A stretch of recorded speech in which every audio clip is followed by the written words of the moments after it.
Cyber সুরক্ষা আইনে সংশোধনী আনছে সরকার। সংসদে ৭১ বিধিতে আনা প্রশ্নের উত্তরে একথা জানিয়েছেন স্বরাষ্ট্রমন্ত্রী। বলেছেন, এরই মধ্যে আইনের খসড়া তৈরির কাজ শুরু হয়েছে।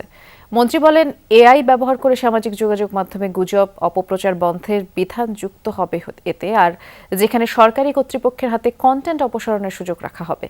পাশাপাশি জুয়া, বেটিং বন্ধের বিধান করা হবে। এছাড়া স্থানীয় উন্নয়নে আওয়ামী লীগের কন্ট্রাক্টরদের ঠেকাতে আইন পরিবর্তনের কথা জানিয়েছে এলজিআরডি মন্ত্রী।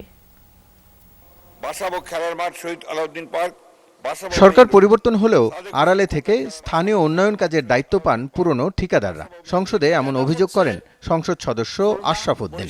গ্রামীণ উন্নয়ন কাজে স্থানীয় ঠিকাদারদের দায়িত্ব দেওয়ার দাবি জানান তিনি। একজন ফ্যাসিস্টের লোক যখন ইজিপ্টে অংশগ্রহণ করে, সে সহজে কাজটা পেয়ে যায়, কারণ তার ফাইল খুব স্ট্রং, তার প্রোফাইল স্ট্রং। ৭১ বিধিতে আনা নোটিশের উত্তরে এলজিআরডি মন্ত্রী বলেন, শিগগিরই ব্যবস্থা নিতে যাচ্ছে সরকার। এই বিষয়গুলো আমরা অবগত আছি এবং আমরা ইতিমধ্যে মাননীয় প্রধানমন্ত্রীর সঙ্গে আলাপ করেছি, অর্থমন্ত্রীর সঙ্গে আলাপ করেছি। আমরা এই আইনটার কিভাবে রিভিউ করে এটা সঠিক লোকেরা যেন পায় সেটা আমরা বিবেচনা করব। সীমিত পদ্ধতিতে LTM শুধুমাত্র জেলার ঠিকাদারগণ অংশগ্রহণ করে থাকেন। এই পদ্ধতিতে জেলার বাইরের ঠিকাদারদের অংশগ্রহণ করার কোনো সুযোগ নেই। নতুন প্রযুক্তি আর্টিফিশিয়াল ইন্টেলিজেন্সের অপব্যবহার নিয়ে নোটিশ দেন সংরক্ষিত নারী আসনের সংসদ সদস্য হেলেন জেরিন খান। বলেন, বাড়ছে অপপ্রচার ও চরিত্র হননের ঘটনা। পরে স্বরাষ্ট্রমন্ত্রী বলেন, এসব ঠেকাতে সাইবার সুরক্ষা আইনে সংশোধন করা হবে।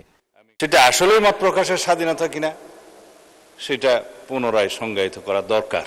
আজকে সকালেই এই বিষয়ে আমি একটা আইনি সংস্কার করার জন্য ড্রাফটে হাত দিয়েছি।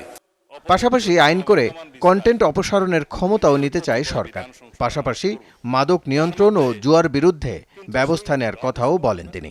আন্তর্জাতিক প্ল্যাটফর্ম, প্রযুক্তি প্ল্যাটফর্ম সমূহের সাথে কার্যকর সমন্বয় এবং সময় সীমাভিত্তিক কন্টেন্ট অপসারণ ব্যবস্থা নিশ্চিত করার জন্য আর একটা নতুন বিধি সংযোজন করা হবে এবং বাহিনীকেও এই সমস্ত তথ্য উপাত্ত অপসারণ, ব্লক এবং স্থানান্তর করবার জন্য আমরা ব্যবস্থা রাখব।